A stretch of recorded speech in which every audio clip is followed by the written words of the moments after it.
Mais là, moi, j'ai plein d'interrogations. Est-ce que je vais avoir quand même un cahier version papier? Encore là, c'est toute la question des budgets. Est-ce que Sandra vouloir que j'achète un cahier et une version numérique ou un ou l'autre? Oubliez pas qu'on a bien beau avoir des bonnes intentions pédagogiques, on a beau mettre l'éducation en premier, c'est toujours l'économie qui prime, puis ça, malheureusement. Il y a beaucoup de combos qui Je sais existent pas. des deux.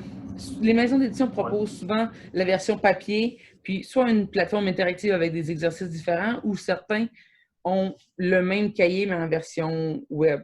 Ça, c'est un beau compromis. Je te dirais, là, mettons, si elle brûle pour point comme ça, là, je vais sûrement avoir un cahier, mettons, format papier, mais tranquillement, pas vite. C'est sûr que Teams, je vais garder ça. Oh, oui. Puis section devoir, je vais la garder, là.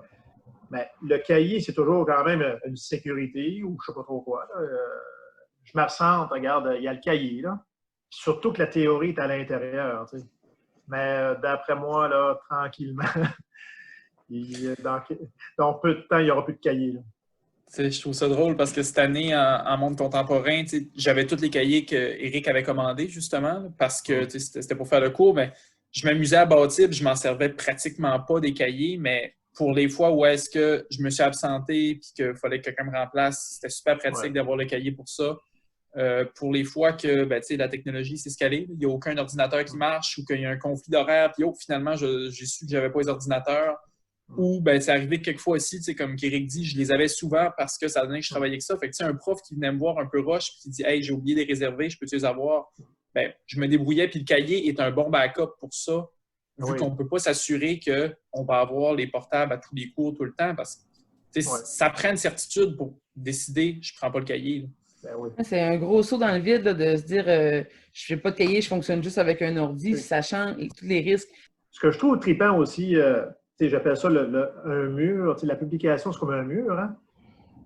Mettons, l'année prochaine, là, contrairement à ce que je faisais pas les autres années, je peux envoyer, mettons, regarde, à 7 heures le soir, j'écoutais les nouvelles, il y a de quoi d'intéressant. Oh, je dépose ça sur le mur de Teams, le groupe 01 en histoire de 4. Je vais continuer à faire ça. C'est trippant, des nouvelles, déposer quelque chose pour les faire réfléchir. Puis là, le lendemain en classe, je fais un petit retour là-dessus. Hey, puis, vous avez pensé quoi de ce que j'ai déposé hier soir? Blablabla. C'est trippant, là. Ça facilite la conversation avec eux aussi parce qu'on peut justement communiquer avec eux en dehors de notre 75 minutes cadrées ou des fois, on les croise dans le corridor, on est chanceux, mais tu n'aurais pas le temps de jaser avec eux du dernier article que tu as lu. Mais comme ça, en le mettant sur Teams, si tu peux en allumer 4-5 dans ta journée, c'est déjà beaucoup. Oui. Tu vois, c'est tout des... on dit plein de choses positives. Hein? C'est vraiment très intéressant.